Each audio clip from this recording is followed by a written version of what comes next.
Jesus finished teaching his 12 disciples. Then he went on to teach and preach in the towns of Galilee. John the Baptist was in prison. When he heard about the actions of the Messiah, he sent his disciples to him. They asked Jesus, "Are you the one who is supposed to come, or shall we look for someone else?" Jesus replied, "Go back to John. Report to him what you hear and see. Blind people receive sight, disabled people walk. Those who have skin diseases are made clean. Deaf people hear. Those who are dead are raised to life, and the good news is preached to those who are poor. Blessed is anyone who does not give up their faith because of me." As John's disciples were leaving, Jesus began to speak to the crowd about John. He said, "What did you go out into the desert to see? Tall grass waving in the wind? If not, what did you go out to see? A man dressed in fine clothes? No. People who wear fine clothes are in kings' palaces. What did you go out to see? A prophet? Yes, I tell you, and more than a prophet. He is the one written about in Scripture. It says, 'I will send my messenger ahead of you. He will prepare the way for you.' What I'm about to tell you is true. No one more important than John the Baptist has ever been born. But the least important person in the kingdom of heaven is more important than he is.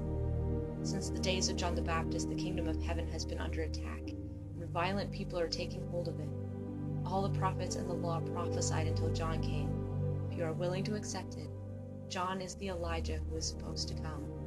And whoever has ears should listen." What can I compare today's people to? They are like children sitting in the markets and calling out to others. They say, "We played the flute for you, but you didn't dance. We sang a funeral song, but you didn't become sad." When John came, he didn't eat or drink as you do. And people say, "He has a demon." But when the Son of Man came, he ate and drank as you do. And people say, "This fellow is always eating and drinking far too much.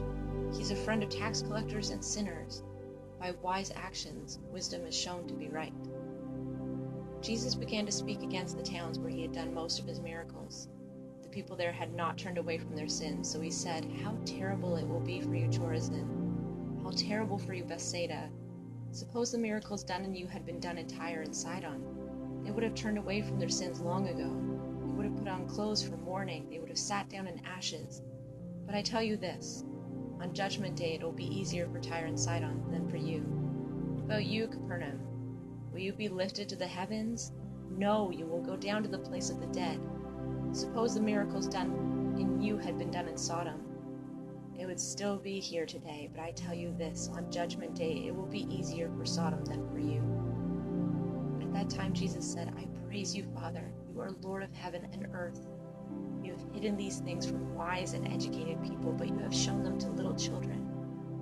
Yes, Father, this is what you wanted to do. My Father has given all things to me.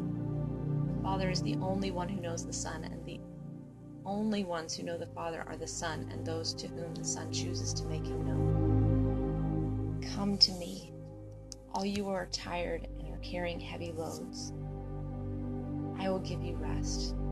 Become my servants and learn from me. I am gentle and free of pride. You will find rest for your souls. Serving me is easy, and my load is light."